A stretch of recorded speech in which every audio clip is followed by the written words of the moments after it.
agora definitivo, né? Bom dia novamente para quem chegou.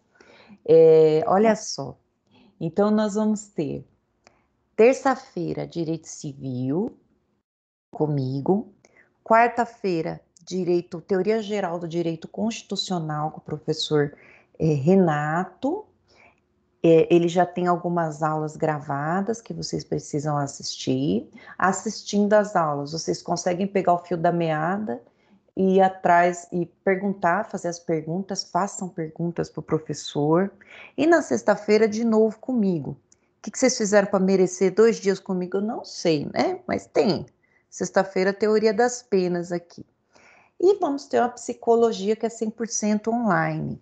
E aí, tendo alguma dificuldade, algum problema em psicologia, vocês também podem me procurar que eu ajudo vocês. A hora que ela estiver disponível, eu aviso. E aí, eu também sou coordenadora do curso de vocês, eu atendo de segunda a quinta, das 14 às 17 horas.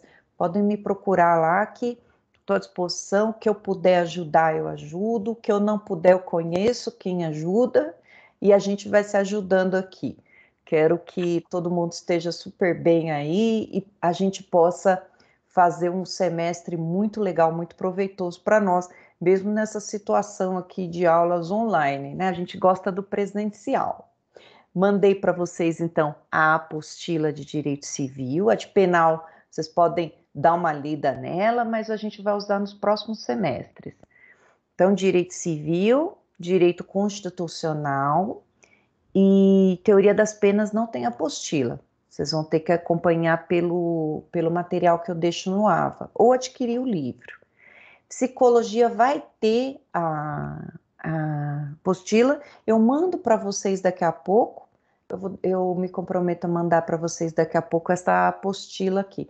É muito gostoso, psicologia aplicada ao direito, é muito legal, e vocês, eu tenho certeza que vocês vão gostar. Essas apostilas, elas são mais no início do curso. No início do curso tem essas matérias com apostila. Mais para frente, pessoal, a matéria vai ficando um pouco mais pesada, e aí vamos precisar. O interessante é que cada livro, cada matéria que vocês tenham, vocês adquiram, pode ser em PDF ou pode ser em livro mesmo, um livro base para vocês aprofundarem. Então aqui hoje eu vou falar sobre direito e moral, aprofundar no livro. Essa nossa matéria de direito civil, ela vai nos acompanhar pelo curso quase que inteiro, porque o direito civil é enorme, o direito privado é enorme. Para vocês terem ideia, eu tenho um livro completão de direito civil aqui, olha o tamanho dele. Ó, esse aqui é do professor Flávio Tartucci. Como que eu sei que o livro é bom? Eu ponho ele aqui, se ele parar em pé, que ele é bom. Olha só. Mas, né, não precisa Não tá comprar um aparecendo livro. mais. Oi? Eu Não tá também tenho aparecendo nem mais. Não entendi. Não apareceu? Não. Deixa eu mostrar aqui. Esse aqui é o civil inteiro, ó. Peraí. Agora apareceu? Para mim não tá aparecendo, não. Você não tá me vendo? Não, nem pra Não. mim. Hoje, como vocês não estão me vendo? Eu tô me vendo. Agora apareceu aqui Tá num sem quadrinho bem vídeo. pequenininho. No Mas- quadrinho pequenininho. Deixa tá. eu tirar esse Agora... quadrinho. Deixa eu tirar esse quadrinho. Só deu uma travada agora. Vejo Agora outra. Eu vejo outra tela. Olha lá. Manual de Direito Civil. Isso. Flávio Tartucci. Tartucci. É um gordinho. Super gente boa. E também, ó, para vocês, por exemplo, querendo um livro. Onde encontra, Marisa, esses livros aí? Qual que é a recomendação que você dá para a gente procurar para a compra dos livros? É interessante já estar comprando? Então, ó, esse aqui, Direito Civil, é do Pablo Stouzi. O que eu recomendo para vocês, pessoal? Agora no começo, os livros que a gente, as apostilas que a gente dá é o basicão. Então, comecem pela apostila, comecem a ler pela apostila, não precisa se desesperar comprar livro agora. Inclusive, tem um pessoal que vende livro e tal, pode comprar, só que daí vai desatualizar. Eu não aconselho comprar agora, não. Tenham primeiro uma base com as apostilas, e depois com essa base a gente vai aprofundando e lendo. A não ser que você vá ler, né?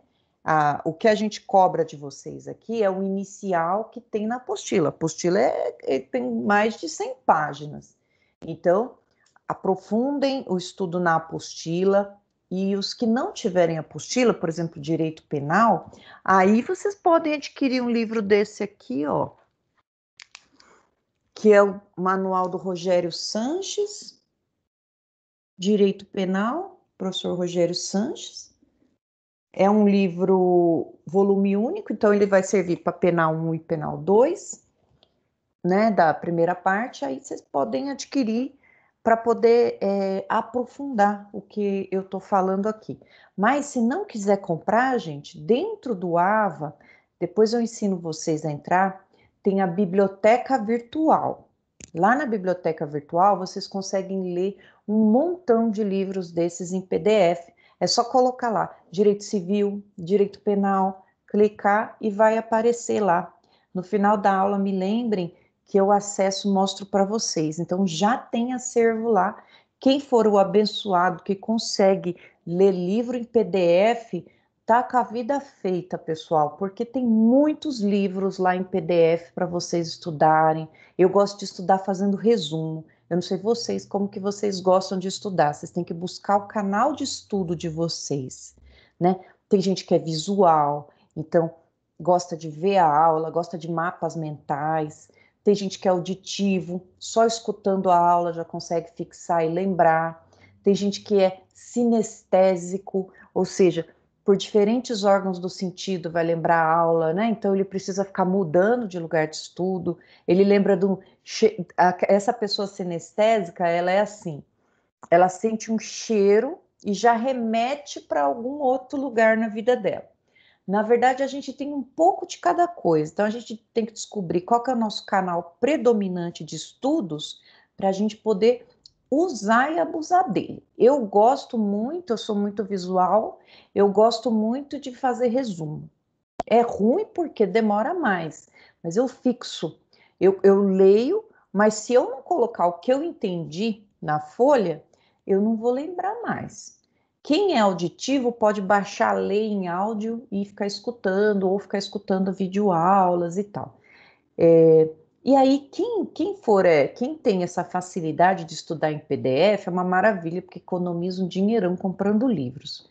Eu sou mais da moda antiga, eu não consigo muito, eu gostaria de conseguir ler livros em PDF, porque no AVA tem bastante coisas. Então, vamos continuar aqui.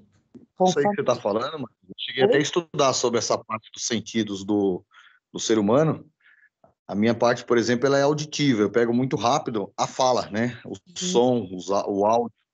Isso é Então eu estudo, detecto rápido. quem quiser aprofundar, é estudo de programação neurolinguística. E Isso. é muito legal você aprender, né? Porque depois eu vou mandar um vídeo para vocês de um professor ensinando a estudar. E ele fala o seguinte para a gente, que é diferente você ver a aula de você estudar, né? Ver aula é um comportamento totalmente passivo. Vocês estão aí recebendo informações, mas para vocês internalizarem essas informações que eu estou passando para vocês, é um ato sozinho. Vocês têm que, então, sentar e estudar, né? Quem não adianta só que ainda ele pergunta, que horas que você estuda? Aí o pessoal, de manhã. Não, de manhã você vê a aula, quero ver a hora que você estuda. E no nosso curso, na nossa faculdade, é muito importante, porque todo o conteúdo que a gente está vendo desde o primeiro semestre é um castelinho que a gente está montando, porque lá no final do curso, nós vamos ter o título da faculdade de bacharel, mas a gente, para exercer nossa profissão, nós precisamos passar na OAB. Então, a OAB vai cobrar o quê? Tudo que a gente viu desde o primeiro semestre. Então, a gente precisa ir estudando e não adianta estudar e falar, deixa para lá, nunca mais vou ver essa matéria. Não, Precisa ir estudando sempre as matérias e elas vão se encaixando. Eu tenho o costume de sempre ficar voltando nas matérias anteriores para poder fazer sentido. No começo, pessoal, nada faz sentido. Parece que os professores estão falando grego. Então, não se preocupem, porque quanto mais a gente senta para estudar, mais vai fazer sentido para nós. E por falar em fazer sentido, né? Eu vou mostrar para vocês, então. Preparei bastante coisa para nossa aulinha de hoje. E vamos, então. A gente está na estaca zero do direito civil. E eu vou contar aqui com a paciência de vocês aqui, porque não estou conseguindo abrir o negócio. E aí eu vou pedir um favor.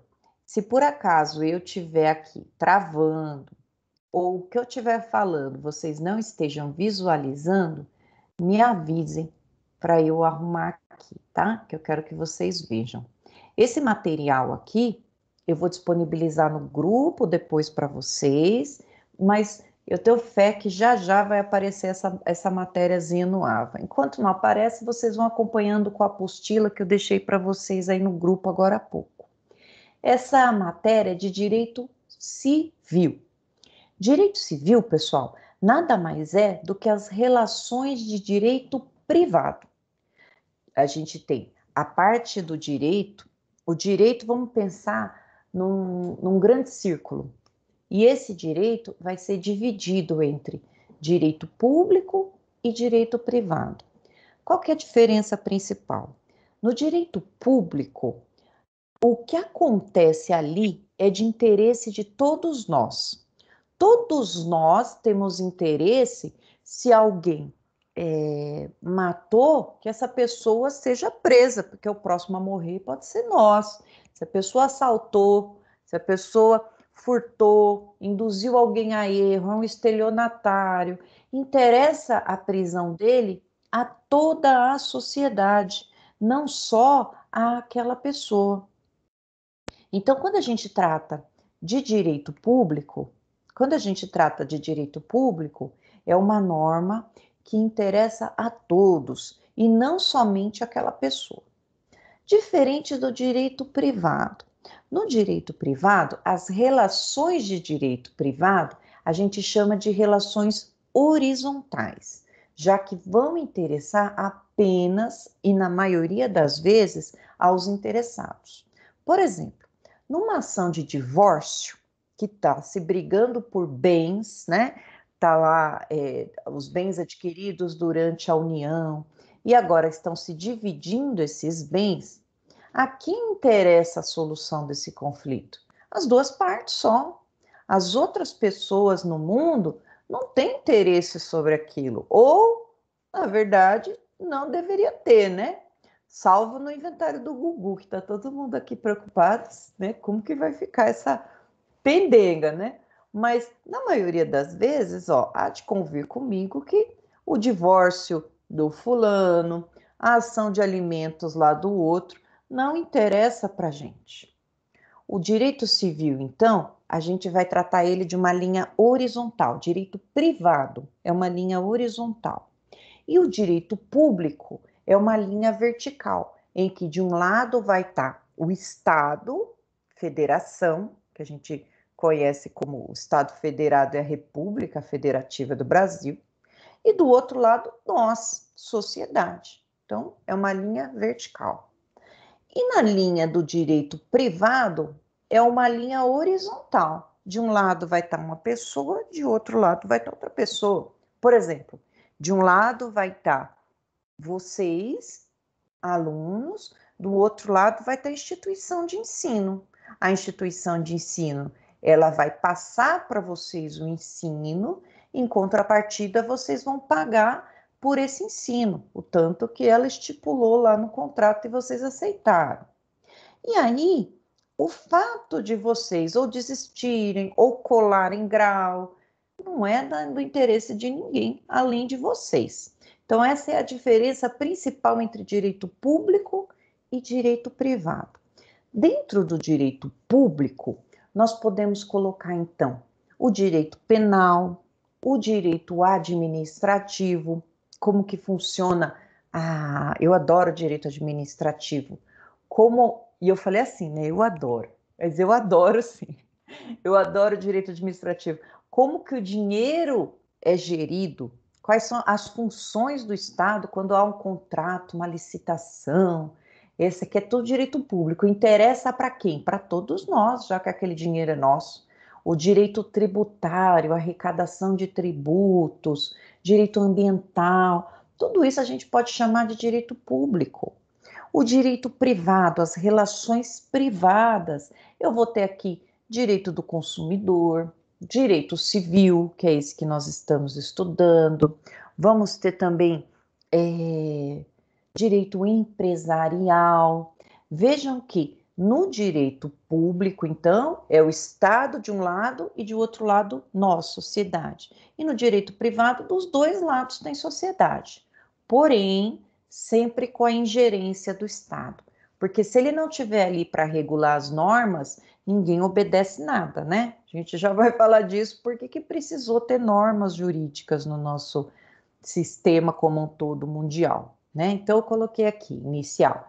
O direito público é aquele reservado aos interesses gerais da coletividade. Direito privado é o que diz respeito aos interesses dos indivíduos em particular. E aí a gente pensa aqui num acidente de trânsito. Um acidente de trânsito em que houve somente danos materiais, somente os carros que colidiram. Nesse caso, interessa para a gente? Não, eles que se arrumem para lá, se tiverem seguro, se não tiverem, é problema deles. Mas este houve um acidente com vítimas, já que tinha um buraco na pista. Aí, nesse caso, interessa a todos nós, porque podia ser qualquer um de nós ali, né, já com aquela falta de gerência do Estado. Então, essa é a diferença primordial. Mas eu já adianto para vocês que essa diferença aqui, ela é só para fins didáticos, porque na vida real, para a gente, tudo que a gente for fazer sempre vai ter ingerência do Estado, seja de forma de um lado da balança, ou seja, ele dando direitos e garantias, né? Por exemplo, o Estado ele vai ter ingerência no direito civil? Sim, né? Até porque nós não estamos tratando de pessoas iguais. Olha só, de um lado tem vocês aqui como consumidores, do outro lado tem o Banco Bradesco. Olha a diferença do poderio econômico. Então, sempre vamos precisar ali de normas que regulam. O Edmundo caiu. De normas que regulam essas interações para que haja ali o obedecimento da lei. Vamos falar isso já. E aí. Tô ouvindo, tá? Tá bom. E aí, pessoal, a gente vai falar um pouquinho, aqui eu estou na seção da apostila, sobre um tema que eles estão tratando na apostila, tem que seguir ela, sociabilidade humana e a distinção entre direito e moral. Numa forma bem simples para nós, olha só, o que significa sociabilidade humana? O ser humano é um ser gregário. O que é isso? Ele é um ser que se agrega. Ao contrário de mim, né? Gosto de todo mundo ter ali vive em comunidade, que eu sou um ser meio que antissocial. Vive em comunidade, todo mundo juntos ali. E disso podem ter muitos e muitos problemas por essa sociabilidade. Já que, se não tiverem leis, as pessoas geralmente não vão cumprir, vão só ver o lado delas, não é assim? Eu digo para vocês que, se não havendo leis, as pessoas só fazem o que elas querem. Então, daí a necessidade, já que o ser humano ele se agrega, vai tendo famílias, vão tendo uma comunidade ali, precisa de regras para, por exemplo, né? Se não tivesse regras para construir, cada um ia construir de um jeito, podendo sua casa cair na casa do outro ali. Se não tivesse leis mandando pagar imposto, tributo em geral, ninguém ia pagar. Que eu costumo dizer que a única unanimidade nesse mundo é o tributo.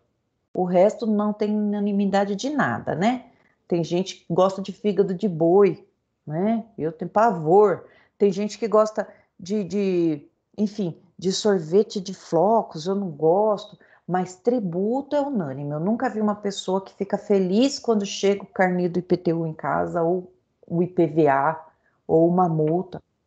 Multa não é tributo, é punição. Mas nunca vi alguém feliz com isso.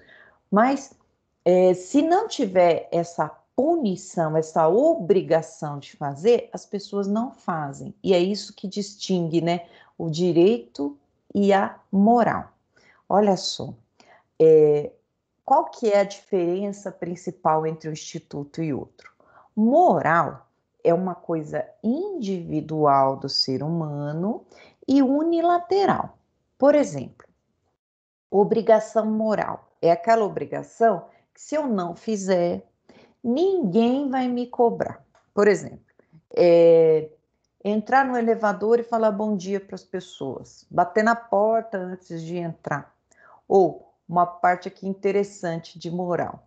Quando uma criança nasce, né, vamos pensar que o casal se separou enquanto a mulher estava grávida. O casal se separou e aí o pai da criança falou: olha, vamos fazer o seguinte, né?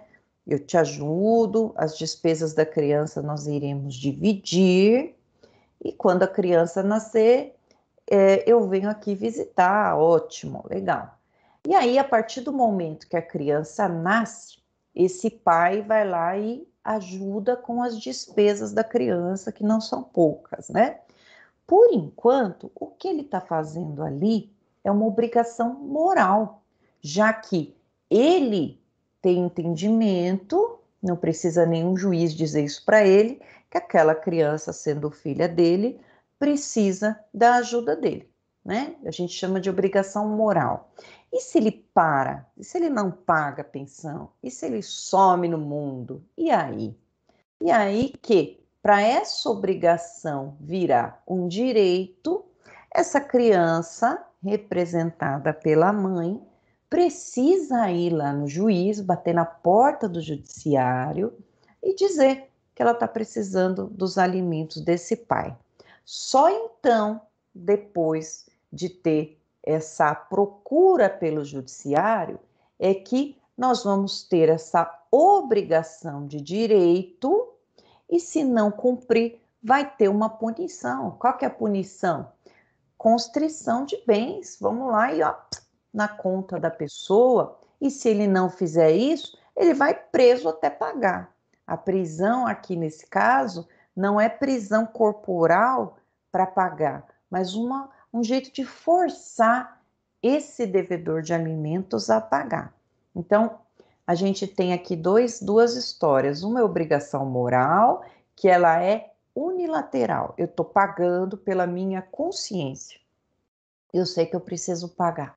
E depois a obrigação, que é de direito. Se eu não pagar, já que tem uma sentença do juiz, eu vou ter uma sanção, uma punição, essa dívida vai ser maior.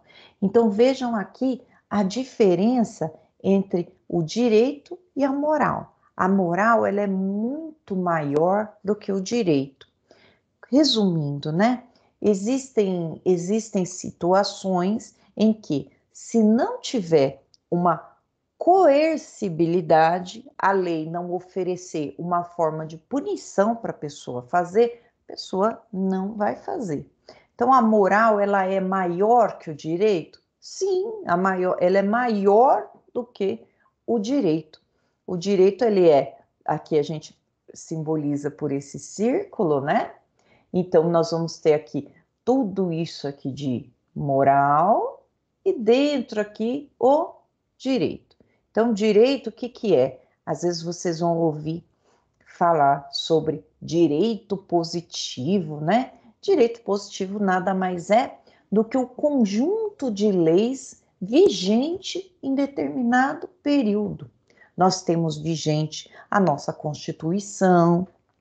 Eu tenho aqui o código.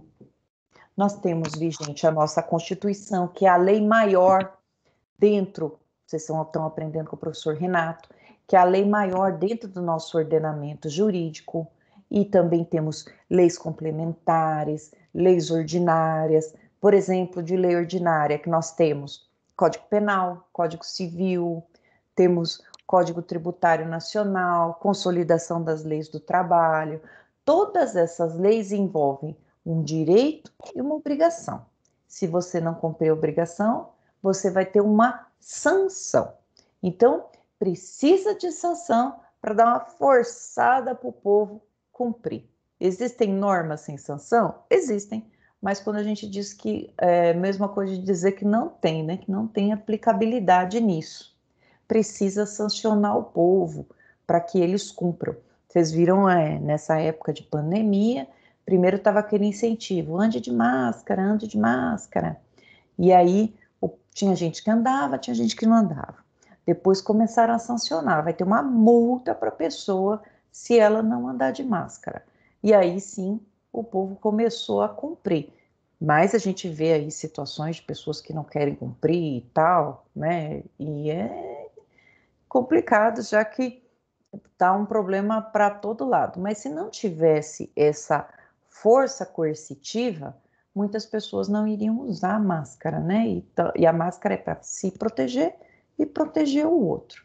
Então, enquanto não tinha essa lei mandando usar máscara sob pena de multa, era uma obrigação moral. Aí dizia assim, poxa, eu, Marisa, sou uma pessoa nova, eu tenho histórico de atleta, olha que mentira, só se for levantamento de colher. E eu, se eu pegar coronavírus, pode ser que eu seja assintomática. Mas e as pessoas que eu encontrar, né? E meu paizinho e minha mãezinha, quando eu encontrá-los, né? Eles já têm lá, beirando lá os 60. Então, pô, pode ser que eu passe essa doença para eles. Então, a minha obrigação moral é de me proteger e proteger as pessoas. Agora, além dessa obrigação moral, eu posso ter uma multa se eu não andar ou se eu frequentar um estabelecimento sem máscara, porque tem a sanção. E o próprio dono do estabelecimento, né? Ele tem a obrigação de não deixar ninguém entrar sem máscara, senão a sanção dele é muito maior, né? Enfim, diferença entre direito e moral. Ô, Maria, só uma Pois não. pergunta baseada no tema. Pode fazer? Claro.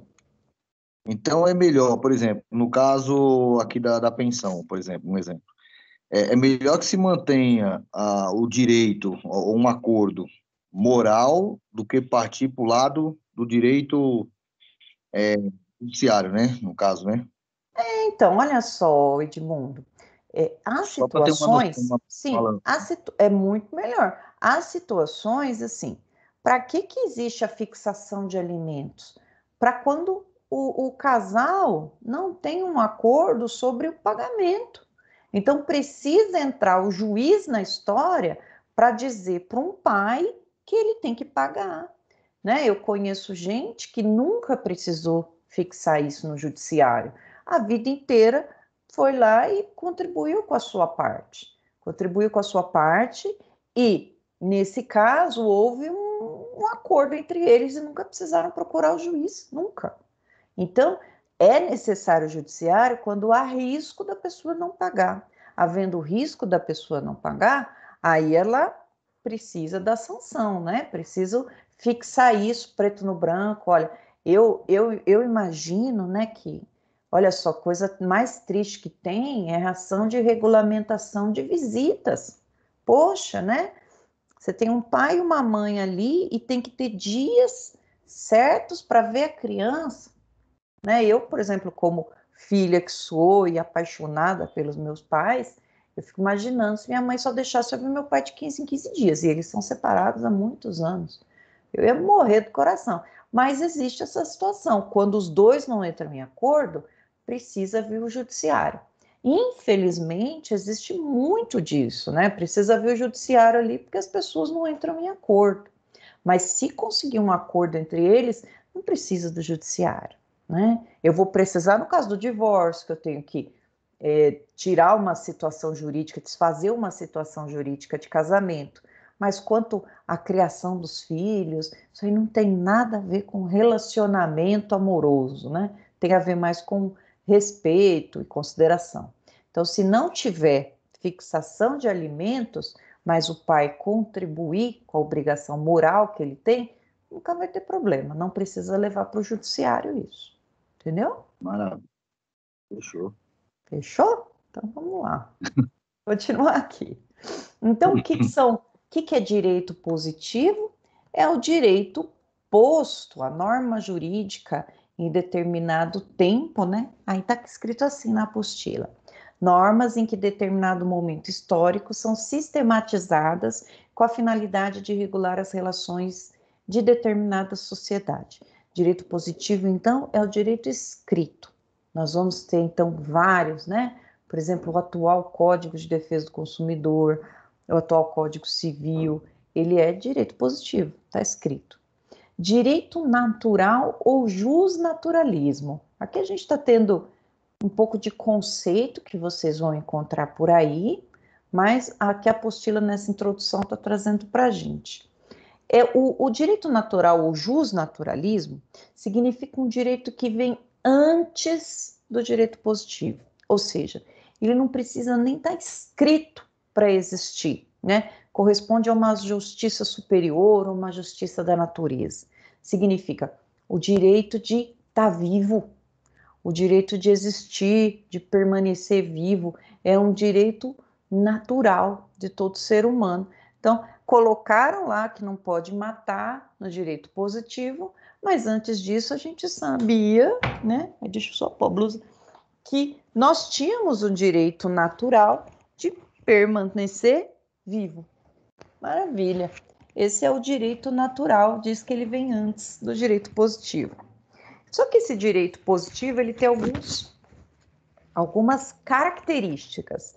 E essas características é a imperatividade e atributividade. São características da norma jurídica. Ó, imperativa, por que ela é imperativa? Vamos lembrar do poder de império. Eu mando. Ó, é imperativa porque tem o poder de impor a uma parte o cumprimento do dever.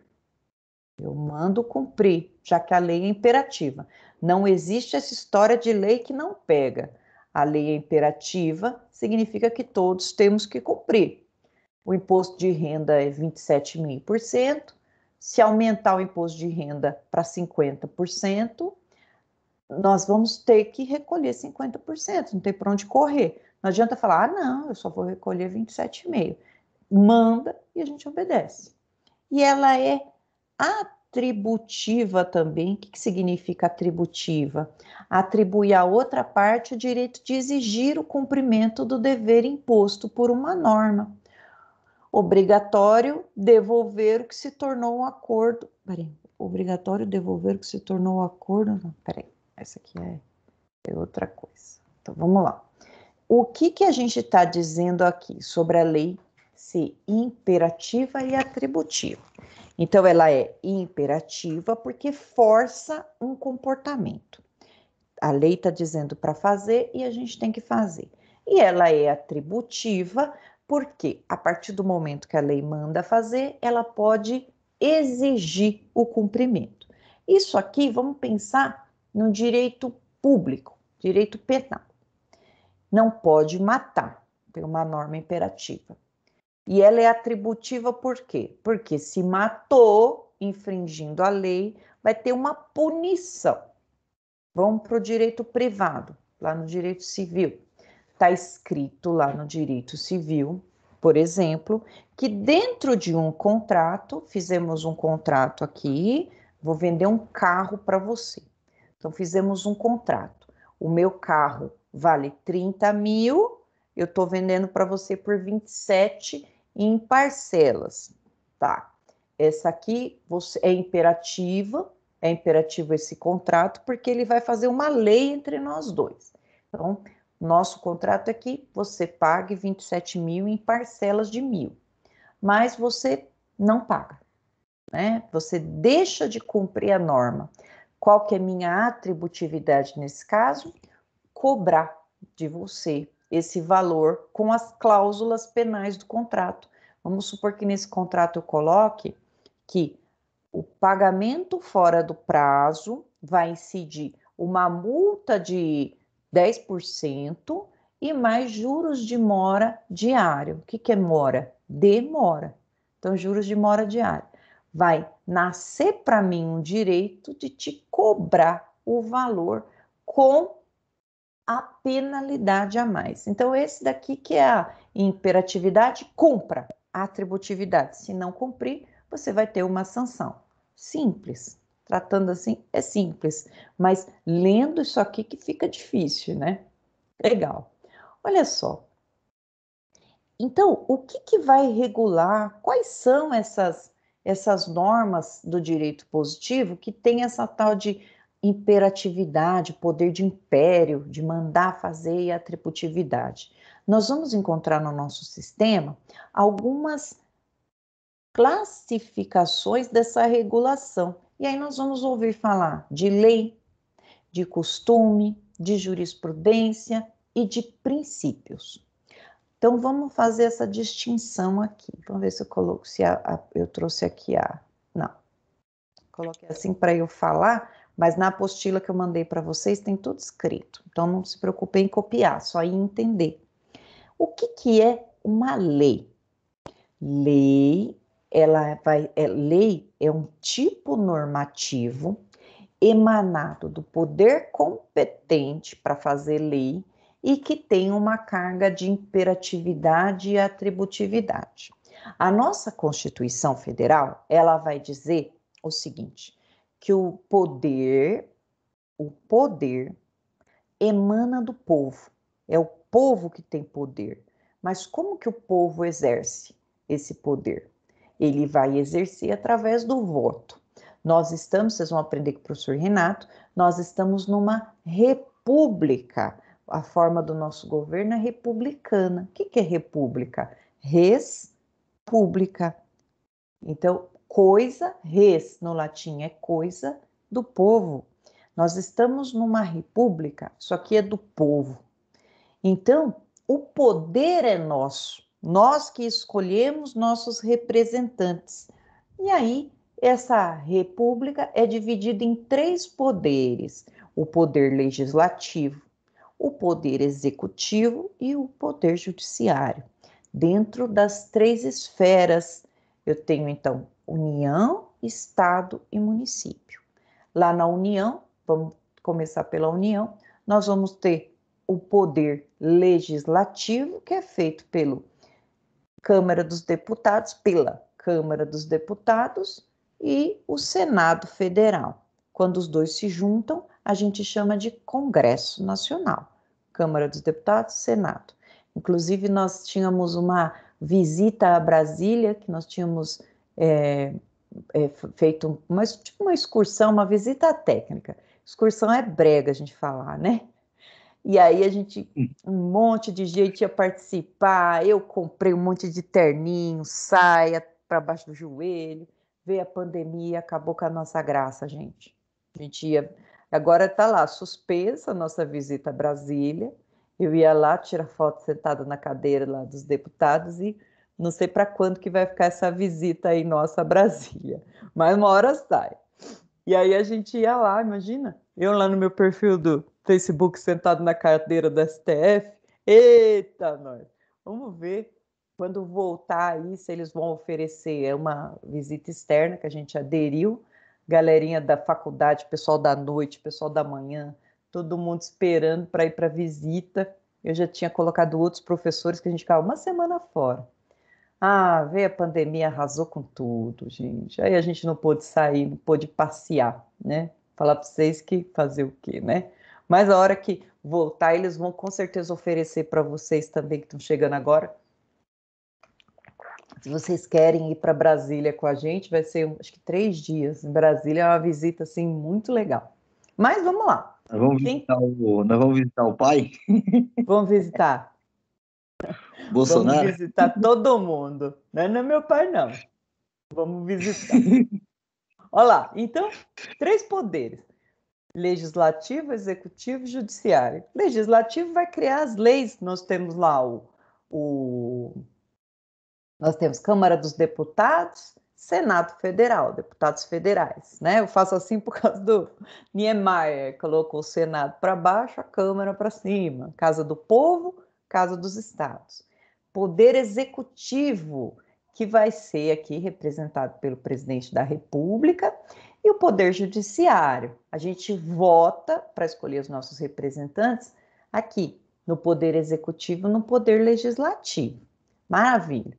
Então, quando fala que o poder emana do povo, significa nós, povo, que colocamos essa galera no poder e eles que vão criar as leis. Então, vejam a importância do nosso voto.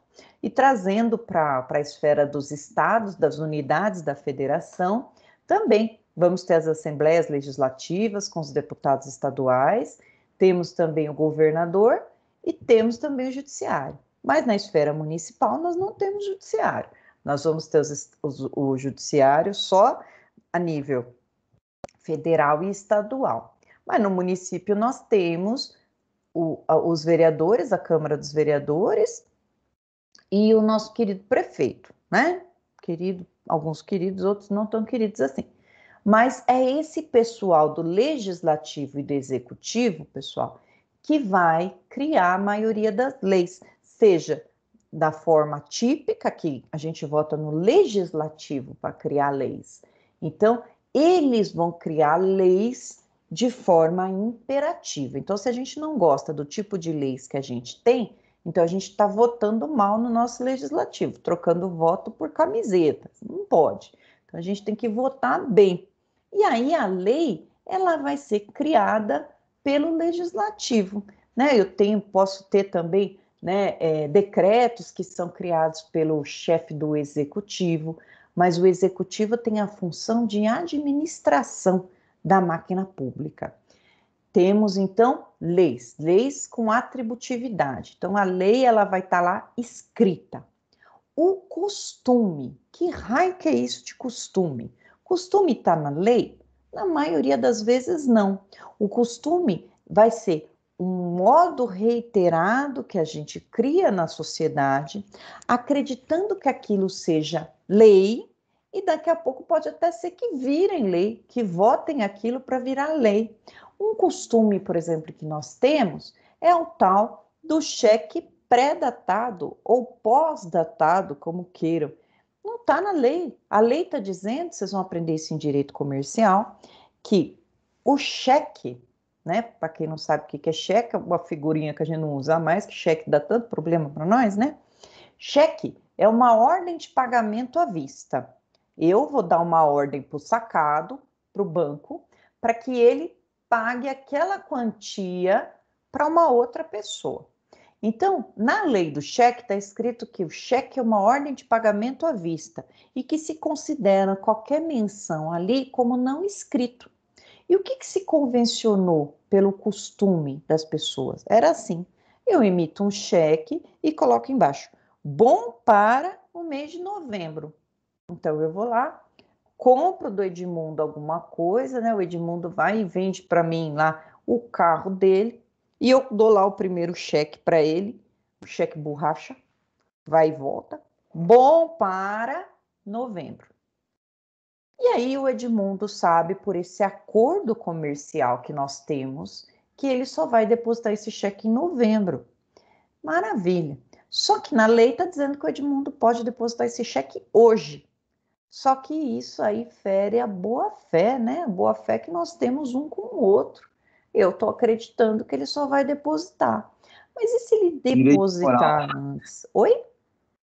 Direito moral. Exatamente. E se ele depositar antes, o banco paga? Paga. Mas qual foi o nosso costume? Veja, a gente nem pensa em depositar um cheque desse antes para não ferir a boa-fé, né? Para não ferir essa moral entre nós aqui. Então, é um costume que deposite lá apenas no dia aprazado, no dia da data do vencimento. O 13º também era um costume que virou lei. Aí virou lei, todo mundo é obrigado a pagar. Mas o 13º era uma gratificação que se dava ao empregado, como um costume, né? Um salário a mais no final do ano, né? agradecendo pelo serviço prestado durante o tempo, e virou lei. Então, costume, pessoal, é um ato corriqueiro que a gente acredita como lei, mas que não está regulado na lei. A gente usa pela moral, pela boa-fé. Depois, né, ó, jurisprudência. A gente ouve tanto falar em jurisprudência. O que é jurisprudência? Jurisprudência, pessoal, são decisões reiteradas do judiciário, dos tribunais, que vão orientar a aplicação da lei. Vejam só que interessante que é. Quando a gente vai entrar com uma petição inicial, vamos supor uma batida de trânsito, vamos entrar com uma petição inicial pedindo ressarcimento, o que é legal, o que o advogado precisa fazer? Ele precisa consultar a jurisprudência para saber como que os tribunais estão decidindo esse caso, já adiantando uma provável sentença. Lá no AVA, na parte da biblioteca digital, vai ter lá Revista dos Tribunais. E na Revista dos Tribunais tem um acervo enorme de jurisprudência. Então, vocês podem entrar lá e consultar. Aí, ainda nesse exemplo da jurisprudência, vamos pensar que eu converso com um cliente aqui, fecho os honorários, a quantia de honorários, que está lá o mínimo a ser cobrado na tabela da OAB, fecha essa quantia com ele. Quem quiser depois entrar no site da OAB, vai estar lá, tabela de honorários, vejam quanto que custa as ações, quanto custam, né? Aí vocês vão lá, fecha com o cliente os seus honorários, e aí, qual que é a primeira coisa que a gente tem que fazer? Consultar a jurisprudência para saber como que os tribunais estão julgando nesse caso.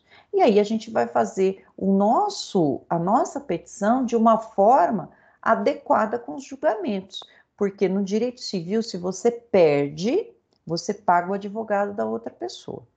Então a gente procura ali ver como que os tribunais estão julgando para minimizar os riscos do cliente. E a jurisprudência faz isso. Exemplo, eu entro lá na Revista dos Tribunais e verifico a jurisprudência de batida de carro. Coloco lá, ato ilícito, colisão de veículos. Tá, vem um monte de jurisprudência. E na maioria vai estar escrita, por exemplo, que no caso de orçamentos levados lá, os juízes, os tribunais costumam mandar pagar o menor orçamento. Aqui virou jurisprudência, ou seja, a hora que bate lá, eles já mandam pagar o menor orçamento. Então, manda juntar, mas sabe que vai pagar o menor. Então, eu já estou adiantando como que vai ser aqui. E pode ser isso, a jurisprudência, ela nos ajuda só na parte civil? Não, em todo direito. No direito penal, por exemplo, você olha lá no crime, por exemplo, de tráfico de drogas, caso de réu que seja primário de bons antecedentes, aí a gente já vê que os juízes já estão dando o benefício do 33, parágrafo 4º, que diminui a pena. Ou vocês têm um caso de tributário, né? Aí vocês vão verificar lá nos julgados de tributário que se você pagar o valor do tributo ou negociar, extingue a punição de alguma coisa. Ou seja, a jurisprudência ela serve, pessoal, para nos fazer estudar o caso antes dele acontecer. E aí, como a gente é esperto, na hora que a gente for fazer a nossa petição para o juiz, a gente vai recortar e colar a jurisprudência na nossa petição. Mais ou menos é obrigatório? Não, mas é mais ou menos um argumento de autoridade que nós estamos mostrando para o juiz, dizendo assim, aqui, isso aqui é minha petição. Aí eu digo assim, juiz, não sou eu sozinha que estou dizendo que ele tem direito. Olha o Tribunal de Justiça aqui do Estado, numa situação semelhante, dizendo que ele tem direito. Então, percebam o peso maior. Já tem decisão nesse sentido.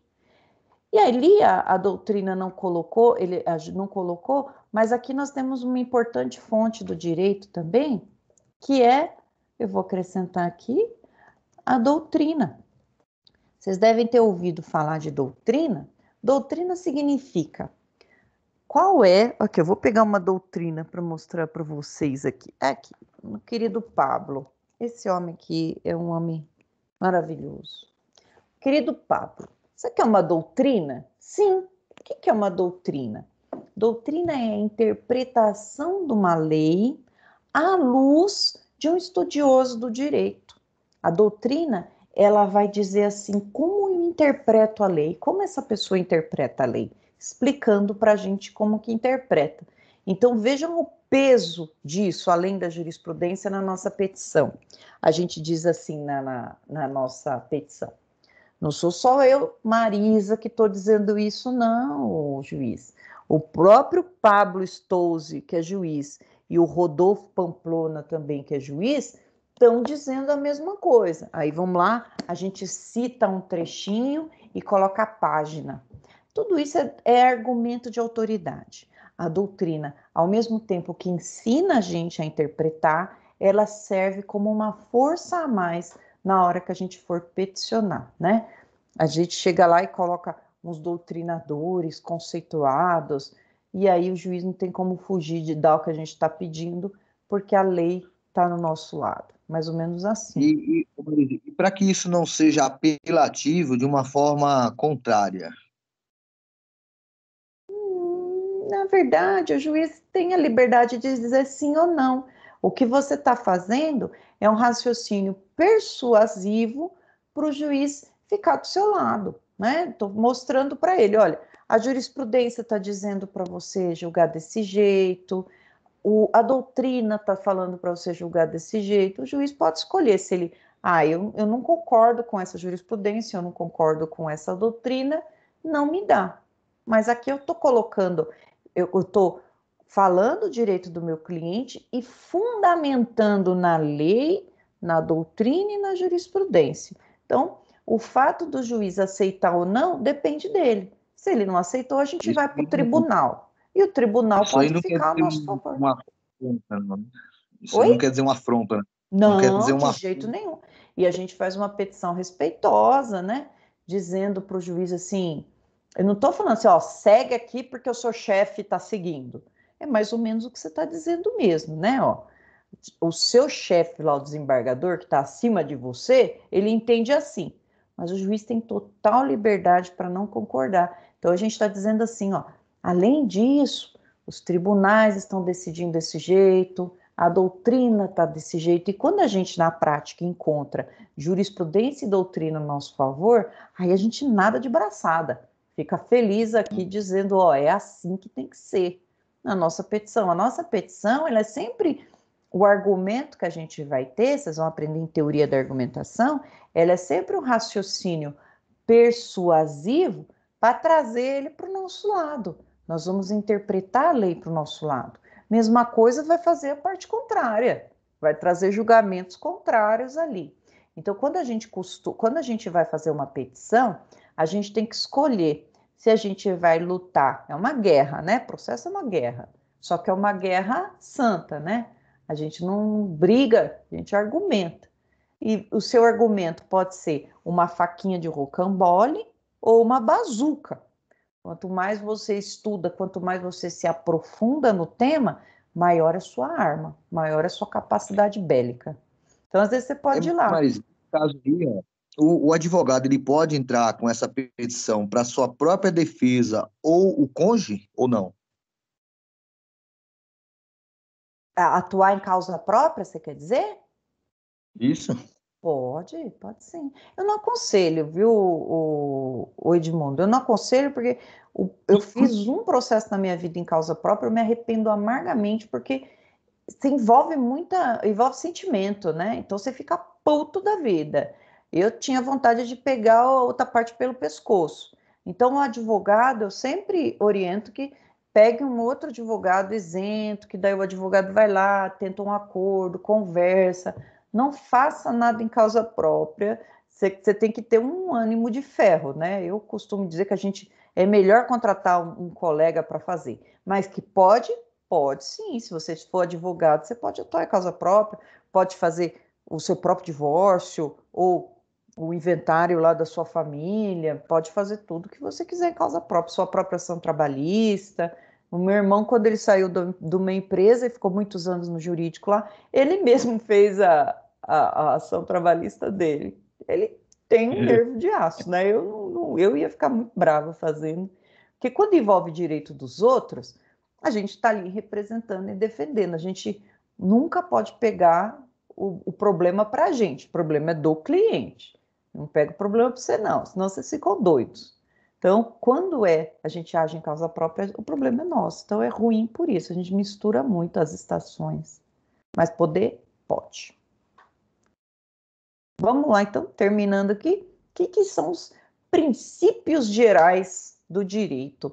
Os princípios gerais do direito, já aproveito para dizer para vocês que sempre que a gente for estudar princípios, a gente precisa lembrar que os princípios são os pilares do nosso castelo que nós estamos construindo. E os princípios gerais, não são leis, mas eles podem ser leis se forem escritos, que eles vão orientar a aplicação da lei. Eles vão orientar a aplicação da lei. É como se fosse normas que orientam como que eu vou aplicar. Aqui, por exemplo, eu tenho um princípio geral do direito que vai dizer: ninguém é dado se beneficiar da própria torpeza. Vamos pensar numa situação aqui em que eu não junto um documento ou eu escondo o processo, não devolvo o processo no cartório, na época que eu preciso entregar, eu tenho, por exemplo, uma semana para ficar com o processo comigo e não entrego. E aí, depois eu começo a reclamar lá no fórum, né? Faço uma petição reclamando que o processo está demorando e quero que julgue rápido. Mas eu mesmo que sumi com o processo, como que agora eu estou querendo que o julgamento seja rápido? Então eu não posso me aproveitar de uma coisa que eu mesma fiz, né? Princípio também geral do direito da boa-fé nos contratos. Se eu disse que eu vou fazer, eu tenho que cumprir. Esses são os princípios gerais do direito que estão lá na nossa apostila. Eles norteiam como que a gente vai trabalhar o direito. E aí, já chegando no final dessa primeira parte da apostila, que é mais uma introdução, ela vai mostrar para a gente aqui, ó, uma divisão do direito em direito público e direito privado. Eu disse para vocês que o direito público, de um lado eu vou ter, então, o Estado, federação, e de um outro lado a sociedade. E no direito privado, nas duas pontas nós temos sociedade ou pessoas, né? No direito público interessa a todos nós. No direito privado, a maioria do tempo vai interessar somente para as partes. E os exemplos aqui, ó. No direito público, nós temos o direito constitucional, quais são os direitos fundamentais das pessoas, como que funcionam os poderes, repartição de competências, quem que faz determinada lei, interessa a todos nós. Direito administrativo, como que funcionam as contratações públicas, será que eu posso vender o meu produto ou serviço para a prefeitura, para o estado ou para o governo federal? Será que eu posso lá bater na porta e dizer que eu quero vender? Ou será que eu preciso respeitar as regras de um edital de licitação? Isso vai interessar todos nós. O poder público, ele pode contratar de você desde que você participe de um processo seletivo chamado licitação e depois faça um contrato com a administração pública. Então, interessa a todos nós. Direito penal, nossa, todo mundo quer uma sociedade pacificada, sem crimes. Aconteceu um crime, a vítima pode ser toda a sociedade. Por exemplo, um tráfico de drogas descobre que na esquina da nossa casa existe uma boca de fumo. Interessa a todos nós que essas pessoas sejam tiradas de lá, né? Porque a droga aumenta a criminalidade, já que os usuários eles vão assaltar a gente para poder comprar droga. Então, ramo do direito público, ramo do direito processual. Direito processual significa que como que eu acesso a justiça? Eu acesso a justiça no cível, como que eu faço uma petição inicial, os requisitos das petições iniciais estão lá no artigo 319 do Código de Processo Civil. Depois, como que se faz uma denúncia ou uma queixa-crime no penal, que também vai estar lá no artigo 41 do Código de Processo Penal. Quais são os recursos para determinadas decisões? Isso aqui vai interessar a todos nós, né? A defesa da sociedade. Depois, como funciona o judiciário, direito penal, direito internacional, também pode ser um ramo do direito público. Quais são os pactos que nós somos signatários no direito internacional? Também é direito público. Direito privado, nós também vamos ter, direito interno e externo. Eu vou ter lá direito externo, direito internacional privado, com quem que eu vou comprar, eu, Brasil, com quem que eu vou comprar, para quem que eu vou vender, meu negócio está se espalhando, eu virei uma exportadora, né? Eu não sei porque colocaram direito consumidor externo, não entendi. Mas direito do consumidor é um direito privado. Comprei uma geladeira, a geladeira está fazendo um barulhão, né? Quem são os polos da ação? De um lado eu, do outro lado vai ter lá a empresa que me vendeu a geladeira, juntamente com a mesma responsabilidade, quem fabricou, quem vendeu a geladeira para mim. Direito civil, que é esse que nós estamos estudando, que vai, já no próximo slide eu vou mostrar para vocês, que ele vai regular desde que a pessoa nasce até a morte dessa pessoa, e aí como que ela adquire direitos, como que ela contrata, quais são os contratos, depois o casamento, regime de casamento, posse, propriedade, uso capião, e lá no final o inventário. Então, desde que ela nasce até ela morrer, o direito civil vai gerir as relações das pessoas. Por isso que ele acompanha a gente por todo o direito. Direito comercial e direito do trabalho. Lembrando que sempre vai ter ali o Estado no meio, federação, para poder regular essas questões aqui. Então, quando a gente pensa assim, em flexibilização do direito do trabalho, né? A gente está querendo afastar o Estado do direito do trabalho, não é isso que a gente quer, porque a gente sabe que a negociação com o empregador, ela é difícil. Então, precisa ter um braço forte do Estado para que a gente não perca direitos que foram conquistados à base de muito sangue, né? O que mais aqui? Acho que estrutura do Código Civil. Olha lá, o que é essa estrutura? Dentro do Código Civil, que é essa matéria que nós vamos estudar, nós temos a parte geral do código, que ela vai tratar de pessoas, bens e fatos jurídicos. Pessoas, então, nós vamos aprender o que é pessoa física, o que é pessoa jurídica, os bens, quais são os bens que a pessoa pode ter, o que é coisa, o que é bem, e vamos aprender fatos jurídicos, né? Obrigações entre as pessoas. Depois, na parte especial do código, que daí já vai ser uma outra matéria, nós vamos aprender direito das obrigações, direito de empresa, direito das coisas. Aí aqui a gente aprende posse, propriedade, enfiteus, usufruto, uso capião, que mais? E formação de ilhas, um monte de coisa. Direito de família, que daqui nós vamos aprender filiação, regimes de casamento, divórcio, quais são os tipos, regime da união, da comunhão parcial de bens, universal, como que separa, meus bens, seus bens. Por fim, quando a pessoa morre, né? Como que faz a divisão do patrimônio. E está ficando cada vez mais difícil essas sucessões, porque as famílias estão tomando configurações diferentes, né? Antes era mais fácil, chegava no nosso escritório cliente, e aí geralmente a viúva, porque a mulher vive mais, né? Aí chegava a viúva e falava, olha, eu tenho esses bens e eu tenho esses 4 filhos, todos do meu marido que morreu, né? Do decujus. Atualmente, não. Atualmente vem a viúva, que tem os 4 filhos, sendo que 2 filhos eram do primeiro casamento, 2 filhos é desse casamento, mas ele também tem outros filhos de outro casamento, ela também, enfim, é um mosaico agora, né? Sempre foi, mas a configuração das famílias agora está diferente. Então, como que eu faço a distribuição? Isso a gente aprende em direito das sucessões, galera. Aprendi no direito das sucessões. Então, maravilha, alguma pergunta até aqui? Isso aqui é o que nós vamos estudar durante os 10 semestres aqui de Direito Civil, que é uma matéria muito legal, eu acho muito interessante essa matéria. Deixa eu trocar aqui de slide. Tá todo mundo bem aí? Todo mundo me ouvindo? Estão cansadinhos? Todo mundo sentado.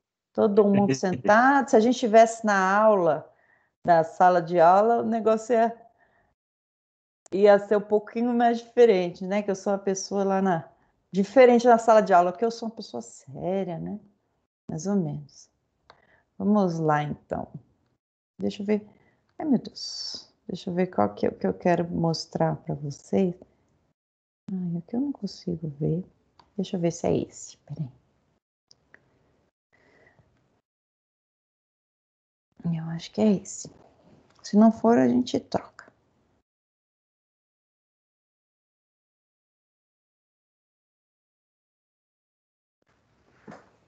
Eita.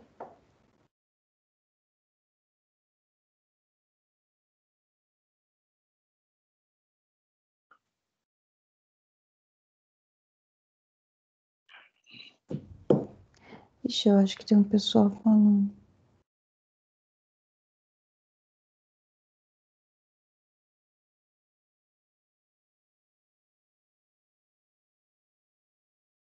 Tá me ouvindo? Tô. Acho que agora mostrou. Tem algumas pessoas aqui dizendo que não estão conseguindo entrar. Será que elas entraram? Para mim aparece normal. Tá normal, né? Depois eu vejo, então. Vamos lá, então. Aqui a gente já vai tratar da parte do direito civil que vai dizer para a gente quem que é pessoa, o que é pessoa para o Código Civil, né? E quando a gente fala em pessoa, a gente estuda personalidade jurídica. Personalidade jurídica significa aptidão para ter direitos e obrigações na esfera civil. Quando eu sou considerado pessoa, é quando eu posso ter direitos e ter obrigações. E quando que isso vai começar? Para a pessoa natural vai começar em um determinado tempo e para a pessoa jurídica em outro. Então, quando a gente fala dessa nossa matéria civil, pessoas e bens, e fatos e negócios jurídicos, quando a gente fala pessoas, a gente está tratando de dois tipos de pessoas: pessoa física ou natural e pessoa jurídica. Então, os dois são considerados pessoas. Ser considerado pessoa significa tem direito e tem deveres na esfera civil. E a pessoa natural quem é? É o ser humano. O ser humano é a pessoa natural. E a pessoa jurídica? Pessoa jurídica pode ser um conjunto de pessoas, por exemplo, uma sociedade empresária, um conjunto de pessoas ou uma destinação patrimonial, ou seja, pode ser uma fundação. Fundação é uma destinação de patrimônios e a sociedade é um conjunto de pessoas. E aí nós vamos descobrir quando elas passam a ter direitos e deveres na órbita civil. Olha lá. Então, eu vou deixar aqui a nossa telinha aqui, aparecer ela inteira, para a gente começar a falar sobre pessoas. O que é pessoa? Aparece tela. Não aparecer, vai assim mesmo. Aí, agora acho que apareceu esse primeiro. A gente falou o que é pessoa física, pessoa jurídica. A pessoa jurídica, ela vai ter, então, direitos além das pessoas que a compõem. A gente já faz uma pessoa jurídica justamente para isso, para que o direito não veja as pessoas naturais, mas reconheça a pessoa jurídica. Pessoa natural, gente, isso aqui é importante, né? Ela vai ter personalidade jurídica a partir de quando? Olha lá, está no artigo 2º.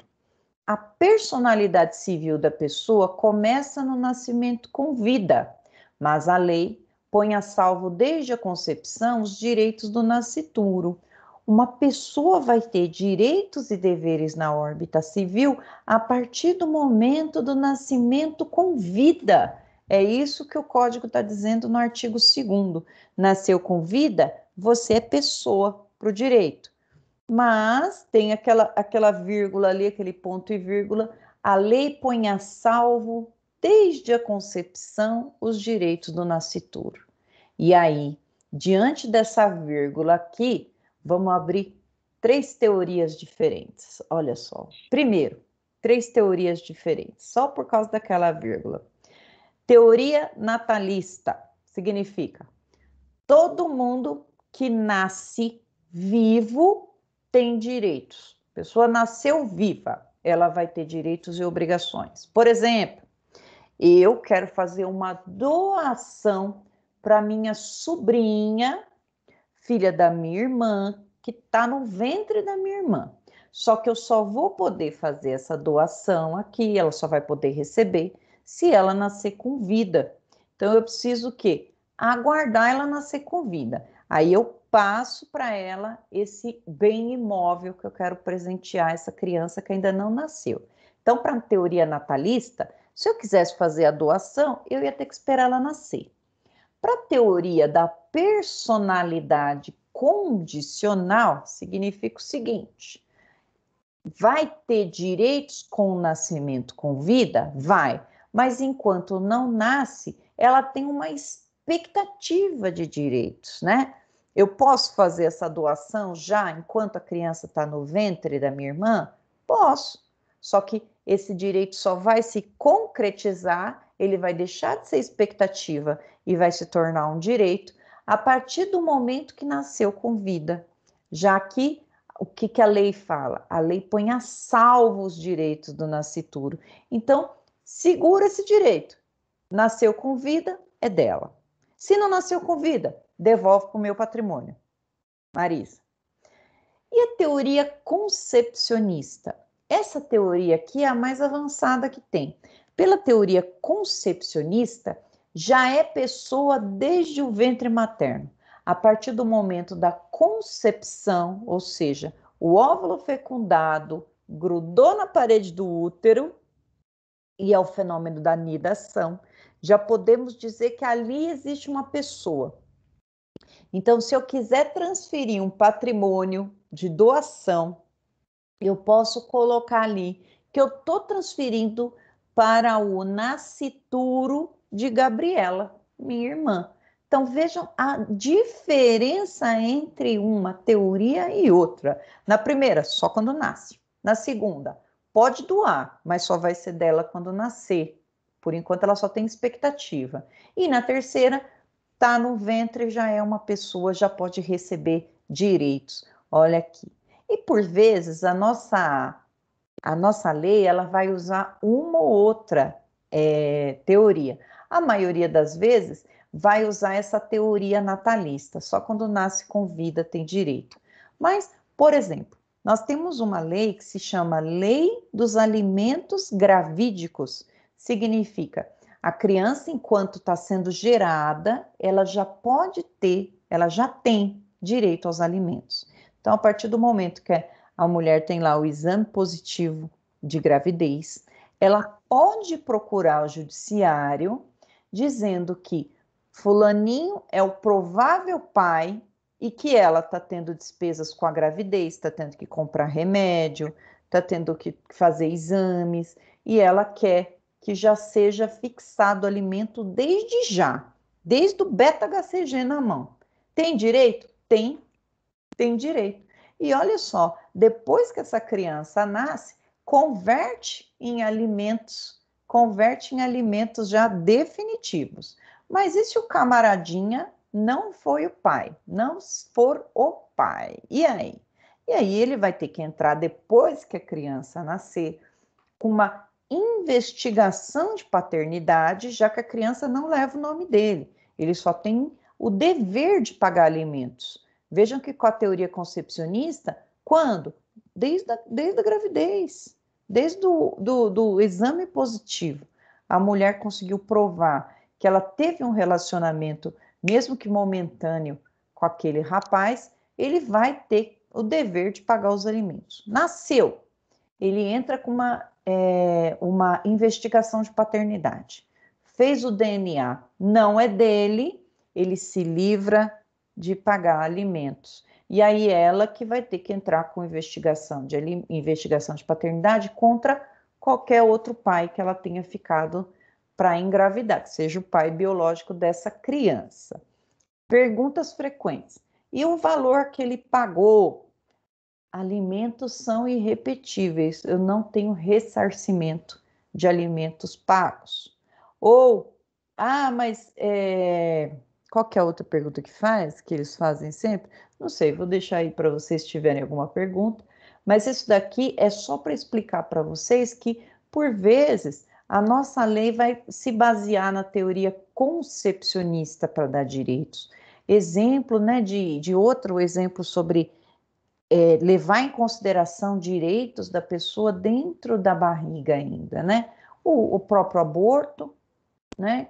O aborto, que é uma norma penal proibitiva, só tenho 2 tipos de aborto que podem ser realizados, que é aquele quando corre risco a mãe, ou quando é proveniente de um estupro.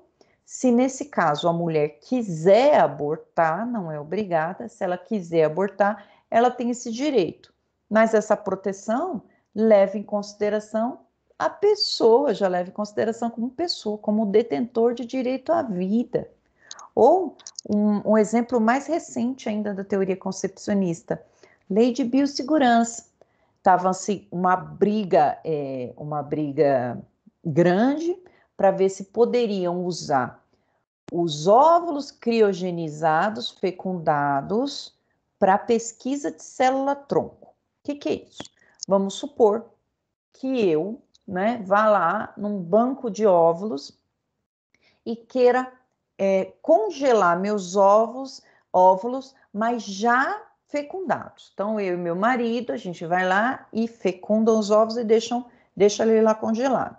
E aí eu falo, olha, agora eu não quero ter filho, mas pode ser que daqui a um tempo eu queira ter filho, né? Aí eu posso fazer que nem a Kardashian, escolher uma outra pessoa para ser barriga de aluguel. Barriga de aluguel não existe no Brasil, barriga de comodato, não posso cobrar.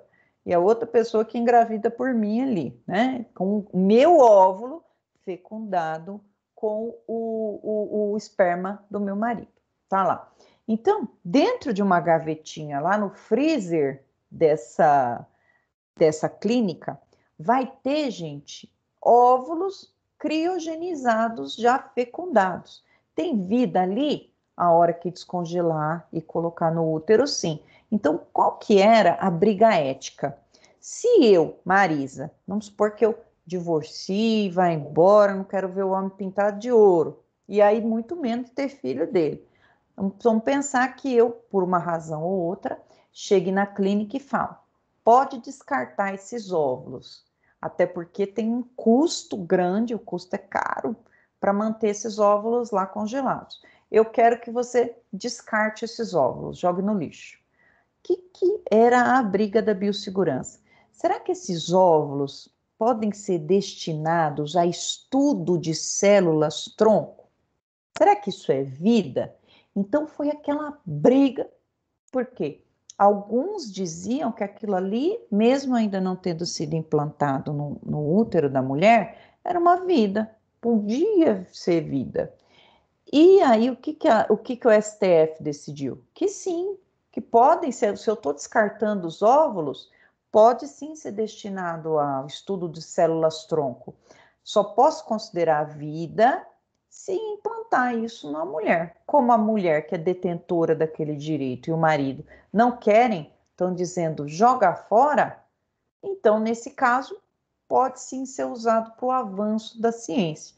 Precisou de uma briga enorme para poder decidir isso. Então, óvulo criogenizado, fora do útero da mulher, não é considerado vida, não é considerado pessoa para o direito. Olha só como que a nossa lei é interessante, né? Então, acho que vocês conseguiram entender a diferença entre essas 3 teorias. Qual que a gente vai ficar, que é a que está no artigo 2º lá. Quando eu considero pessoa? Quando nasce com vida. Ali já considero detentor de direitos e deveres. Mas a lei vai pôr a salvo ele desde a concepção. Pôr a salvo significa ele tem uma expectativa de direitos. Maravilha? Deixa eu aqui para... Beleza? Vamos aqui, então, fazer uma distinção inicial. Já estou acabando, acho que vocês devem estar cansados. Vamos fazer uma distinção inicial aqui entre sujeito de direito, ou seja, aquele que tem direitos e deveres, e o objeto de direitos, aqueles que podem objetivar, eu posso objetivar aquilo ali, mas ele não vai ter direito e obrigações, ó. Quem são os sujeitos de direito? Aquele que tem personalidade jurídica. Por exemplo, pessoa que nasce com vida ou pessoa jurídica é sujeito de direitos. Ele pode ser proprietário, ele pode ser donatário, ele pode ter um direito, por exemplo, a alimentos, visitas, vários direitos. E os objetos de direito? Todo mundo que não for pessoa humana, isso eu incluo terreno, óvulo criogenizado, gato, cachorro, passarinho, papagaio, eles são objetos de direito. Por quê? Porque não tem personalidade jurídica. Não tem personalidade jurídica. Então, eles não vão titularizar direitos, mas eles podem receber proteção. Exemplo, né? Eu tenho a proteção da minha propriedade. Ali é meu. Então, se alguém invade a minha casa, eu não preciso ir lá bater na porta do judiciário para mandar tirar. Se eu cheguei, tem alguém dentro da minha casa, eu posso fazer o tal do desforço imediato. Eu posso pegar a pessoa ali, dar um mortal, fazer a pessoa tirar a pessoa de dentro da minha casa. Se ela não quer sair, tá ali um mês, porque eu viajei, aí eu posso chamar a força policial, tentar tirar, não conseguir, posso ir na justiça e tirar. Vejam que é a proteção dada à propriedade. Mas a propriedade não é sujeito de direito, ela é objeto de direito, já que ela não é pessoa. Os animais, por mais que a gente goste dos nossos bichinhos, eles não são sujeitos de direito, eles são considerados coisa por direito civil. O animal é coisa, por isso que é possível vender. Ele é coisa, ele é objeto de direito, eu posso vender. Posso vender um cachorro, tem lá cria, um gato persa, posso vender? Depende, né? Se for animais domésticos, eu posso vender. Se não, não. Não posso vender um papagaio, não posso vender um orangotango, porque não são animais domésticos e todos da fauna brasileira é proibida a venda. Inclusive é crime ambiental. Posso vender, então, o meu terreno, posso vender móveis, livros? Posso, porque são objetos de direito. Mas eu posso vender o meu ventre para uma pessoa ter um bebê? Barriga de aluguel? Não, já que eu sou sujeito de direitos. Posso ter um filho e vender? Não, já que eu sou sujeito de direitos. Olha só, então, que interessante como a lei divide isso. E é por isso que a gente não pode vender os órgãos. Eu posso, por exemplo, ir num banco de sangue e falar, olha, eu quero, ontem mesmo doei sangue. Posso chegar lá e falar, olha, eu quero X pelo sangue que eu estou vendendo. Não, já que eu sou sujeito de direitos, eu não posso vender. É proibido comercialização de órgãos no Brasil, né? Não posso vender um rim. Em outros países até pode, a pessoa vende um rim, vende um pulmão. Aqui a gente não pode de jeito nenhum vender e muito menos usar o nosso corpo, né, como uma forma de amealhar dinheiro com os nossos órgãos. Não pode barriga de aluguel, não pode. Inclusive, pode ceder o útero, aí a lei vai dizer que pode, desde que seja algum parente próximo, mãe, ou sogra, cunhada. Agora, eu não posso ser pessoas totalmente diferentes, mas a gente vai chegar nisso já quando a gente falar do direito ao corpo. Eu acho que, deixa eu ver, eu acho que já tá beleza aqui sobre personalidade. Falamos de personalidade, vamos falar um pouquinho sobre capacidade. São institutos parecidos, porém, a capacidade vai dizer o seguinte: Vamos pensar numa criança que acabou de nascer. Vai dizer assim: você, criança, tem direito a alimentos. Mas e aí? Essa criança, ela tem capacidade de ir buscar esses alimentos no fórum? Não. Nós vamos então precisar de alguém com capacidade para isso. E o que isso significa? Que nós vamos até os 16 anos dessa criança, ela vai ser representada por alguém. E dos 16 aos 18, ela vai ser assistida por alguém. E aí, quando a gente vai tratar de capacidade, nós vamos falar de capacidade plena e de capacidade limitada. A pessoa ela vai ter capacidade limitada quando ela precisa de alguém para agir por ela. E a capacidade plena ela vai ter quando ela sozinha pode ter os atos da vida civil. E olha só que interessante, eu lembro de um exemplo de quando eu era criança, e foi um vendedor de livro lá na escola, eu estava na 8ª série, que acho que é no ano agora, eu sou das antigas, e aí criança, coisa mais fácil, né? Quem tem filho, de povo ir lá querer vender as coisas, a criança querer comprar. E aí eu lembro que eles venderam os livros, eram livros caros, né? E eu falei, não, tudo bem. Meu pai tem um cheque lá, ele pode fazer um valor que ele quiser naquele cheque, eu nem sabia. Pode. Parece que quando a gente tinha 13 anos há 20 anos atrás, é diferente dos 13 anos de hoje, parece, porque eu era tão tonta. Enfim, aí fiz lá, assinei um contratinho que eu queria aqueles livros, ia pagar em 4 parcelas. Eu lembro que ia pagar em 4 parcelas o livro. Vamos chutar aqui R$ 1.000, 4 parcelas de 250. E aí eu assinei aquele contrato. Cheguei em casa com os meus livros, toda feliz. Falei, mãe, olha o que eu comprei. E eram uns livros nada a ver de anatomia, mostrando como que era doença no pé. Eram uns negócios lá, tinha muita foto, eu adorei. Queimaduras. Minha mãe, o que é isso? O homem lá foi vender os livros e tal. Não, senhora, vai devolver. Falei, mãe, o moço falou que não pode devolver. Se eu trouxer para casa, ele não aceita de volta, tem que pagar. Será que eu tinha, com 14 anos, capacidade para assinar esse contrato? E a resposta é não. Por quê? Até os 18 anos, para eu assinar um contrato desse, eu preciso de alguém junto comigo que seja maior e responsável por mim.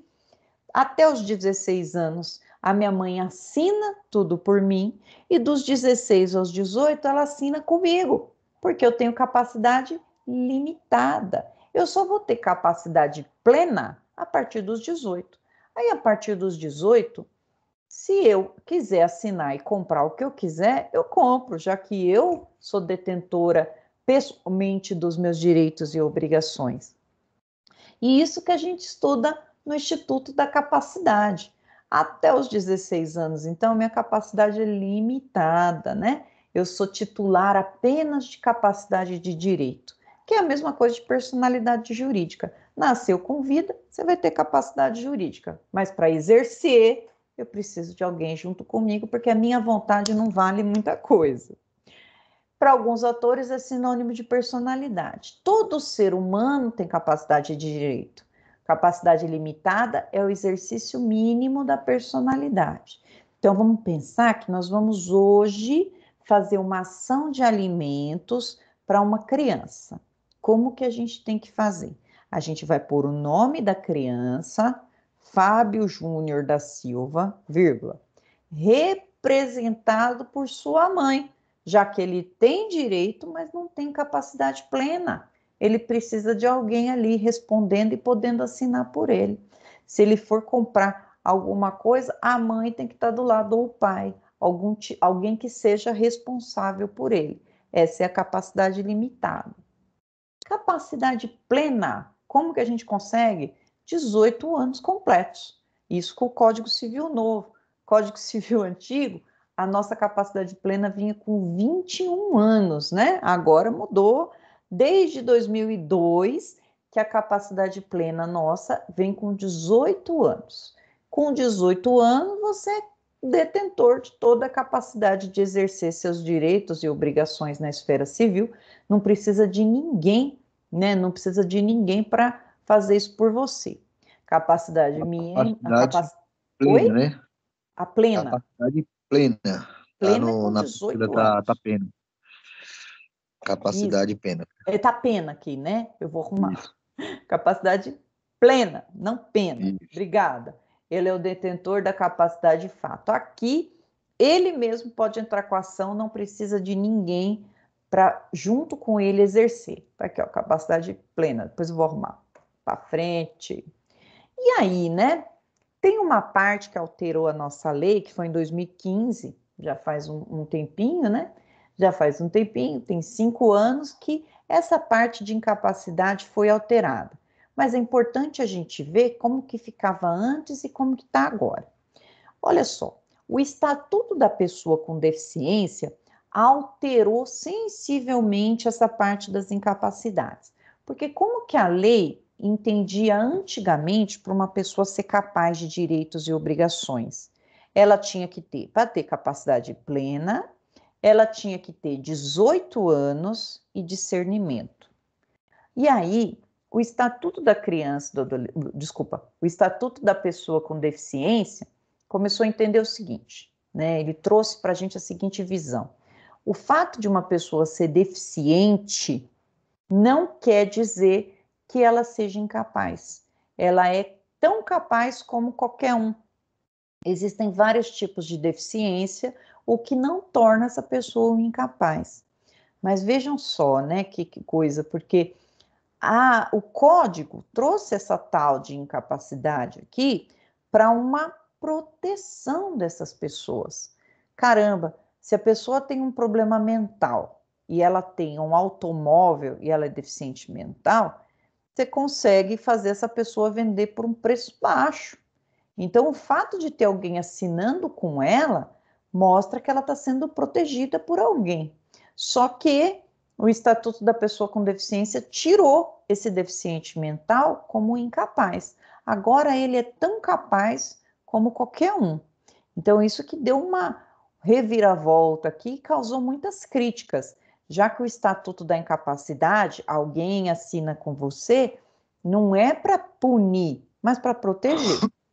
Então, eu coloquei aqui para vocês como que era antes e depois. Ó, antes, o requisito para ter capacidade plena era a idade e o discernimento. Precisava ser discernimento, ou seja, consegue exprimir a sua vontade. Depois, entende-se que o discernimento para a prática dos atos da vida civil era demasiadamente preconceituoso, tendo que ser abolido. Olha como que ficou agora. Aí eu coloquei a crítica aqui, declaração de incapacidade da lei não é sanção, sanção é punição, mas proteção. Olha como que ficou, antes e depois. Antes do Estatuto da Pessoa com Deficiência, absolutamente incapaz de exercer pessoalmente os atos da vida civil e deveriam ser representados quem eram? Os menores de 16 anos e os que por enfermidade ou deficiência mental não tiverem o discernimento para a prática desses atos, ou os que, por causa transitória, não puderem exprimir sua vontade. Eram absolutamente incapazes, quem? Menor de 16, esse permaneceu. Está lá no artigo 3º do Código Civil atual, ó, absolutamente incapazes, menor de 16. Esse prevaleceu, permaneceu. Mas, ó, aquele deficiente mental, sem discernimento, e o outro que por causa transitória não puder exprimir sua vontade, vamos pensar aqui numa pessoa em coma, deixou de ser absolutamente incapaz. Vamos ver para onde eles foram parar. Olha lá. Esse incapaz, ele tem que ser representado na vida civil, porque o que ele fizer sem essa representação de alguém é nulo. O negócio é nulo de pleno direito. Olha lá. É nulo o negócio jurídico quando celebrado por pessoa absolutamente incapaz. Significa, aquele exemplo meu eu fiz com 14 anos um contrato na escola para eu comprar livros. E eu, chegando em casa com o livro, minha mãe não quer. Se esse homem for lá na justiça executar esse contrato, o juiz vai falar, isso aqui é nulo. Marisa tem 14 anos, ela não pode assinar nada. O que ela vai fazer vai ser devolver, mas você não vai receber porque ela não tem capacidade nenhuma. Se a mãe dela tivesse assinado com ela, tudo bem, você poderia cobrar. Mas nesse caso você não pode, né? Então era uma proteção para mim. E essa proteção abrangia tanto as pessoas do deficientes mentais, que não conseguiam exprimir a vontade, e também aqueles que tivessem em coma, por exemplo, causa transitória, não poder exprimir a sua vontade. O Estatuto da Pessoa com Deficiência tirou, e agora só é nulo se for celebrado pela pessoa com menor de 16 anos. E aí a incapacidade relativa, ou seja, aquela incapacidade que vai ser suprimida por uma pessoa que esteja ali com ela e assine juntamente com ela, como era antes e como é depois. Olha lá, antes do Estatuto da Pessoa com Deficiência, maior de 16 e menor de 18 é relativamente incapaz. Ou seja, para alguns atos ele pode, para outros atos ele precisa de alguém para representá-lo, na verdade para assisti-lo, para a decisão dele ser válida. Ele pode ser testemunha, mas ele não pode assinar um contrato sozinho. E também, quem eram também relativamente incapazes?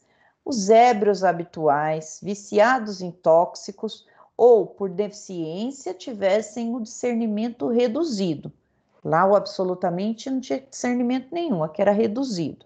Então aquela pessoa que tinha algum problema de alcoolismo, aquela pessoa dependente de tóxico ou deficiente mental que tivesse um discernimento reduzido, tinha que ter o apoio de outra pessoa para poder firmar qualquer direito e obrigação. E também excepcionais sem desenvolvimento completo e os pródigos. Os pródigos são aqueles que vão gastando tudo que tem, gastam mais do que tem. Nesse caso aqui, eles eram absolutamente incapazes, mas essa lei foi revogada. Agora, o artigo 4º, como que ficou? Quem são os relativamente incapazes? Maior de 16 e menor de 18. Não mudou. Ébrios habituais e viciados em tóxico. Essas pessoas aí também continuam relativamente incapazes. Ou aqueles que, por causa transitória ou permanente, não puderem exprimir sua vontade. O que antes era absolutamente virou relativo. E os pródigos, que vão gastando tudo que tem. Então, ó, essas pessoas aqui, depois do Estatuto da Pessoa com Deficiência, eles passaram a precisar de alguém para assinar junto com eles.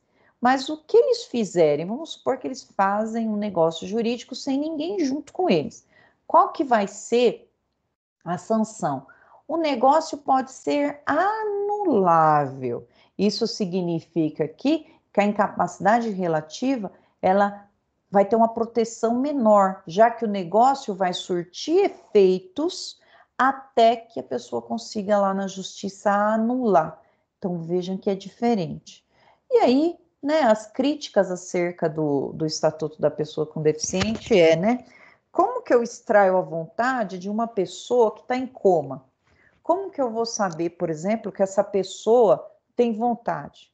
Né? Então ficam algumas perguntas a serem respondidas, né? E depois, pela nova redação da nossa lei civil, então, o deficiente físico e mental, deficiente físico, tudo bem, se ele guarda as faculdades mentais dele, ótimo. Mas como que essa pessoa que é mentalmente incapaz em qualquer grau é plenamente capaz, né? Por exemplo, tem casos de pessoas com Alzheimer que ela não tem condições nenhuma de exprimir a vontade dela. Mas se ela assinar um contrato ali que ela está vendendo o imóvel dela, acabou, está plenamente feito. Então vejam, o Estatuto da Pessoa com Deficiência, ele entendeu que é preconceito o que a lei estava tratando como proteção. Então vejam só que Que coisa, né? Eu acho isso um... Eu acho que o pessoal dessa bancada aí deu um tiro no pé, na minha humilde opinião, né? Porque eu acho que quanto mais proteção para essas pessoas, melhor. Imagina só, até o anular um negócio jurídico feito por uma pessoa com Alzheimer, ter que entrar na justiça, provar que essa pessoa tem Alzheimer e que ela não podia ter aceito esse contrato. Imaginem só, né, pessoal, como que ia complicar a vida dessa pessoa, né? Mas vamos lá, é o que a nossa nova lei está dizendo que vai ser o que precisa ser realizado. Então, o Estatuto da Pessoa com Deficiência trouxe essa alteração. Opa, tem alguém chegando aqui. E eu acho que por hoje tá bom aqui. Enfiei um monte de matéria goela abaixo de vocês, né? Aproveitando que vocês estão quietinhos aqui. Cheguei até uma parte para frente aqui. Eu parei nas críticas do EPD. Deixa eu até marcar aqui. Porque semana que vem eu não esqueço. Quanto aos trabalhos, pessoal, eu vou fazer com vocês diferente. Vou colocar no grupo uma nova opção de fazer trabalho. Eu vou deixar fora. Que dia que vai ser a semana que vem? Terça. Oh, nossa, tá acabando o mês, hein? Sábado, terça. Então, eu parei no slide 13. EPD. Civil. Então, eu vou tratar de uma forma diferente de vocês, já que vocês não têm culpa nenhuma desse problema aí no sistema de vocês. Então, fiquem calmos, fiquem tranquilos. Eu vou passar um trabalho para vocês para compensar essa pontuação. O que eu peço, então, para vocês? Leiam as apostilas, acompanhem as aulas. Amanhã vocês têm aula do professor Renato, amanhã de manhã, né? Amanhã de manhã vocês têm aula do professor Renato. Eu costumo, pessoal, mandar para vocês as aulas que a gente vai ter no turno da noite, para quem quiser participar, ficar à vontade para participar, né? Não é obrigatório, só quem quiser participar. Acho que a gente só tem a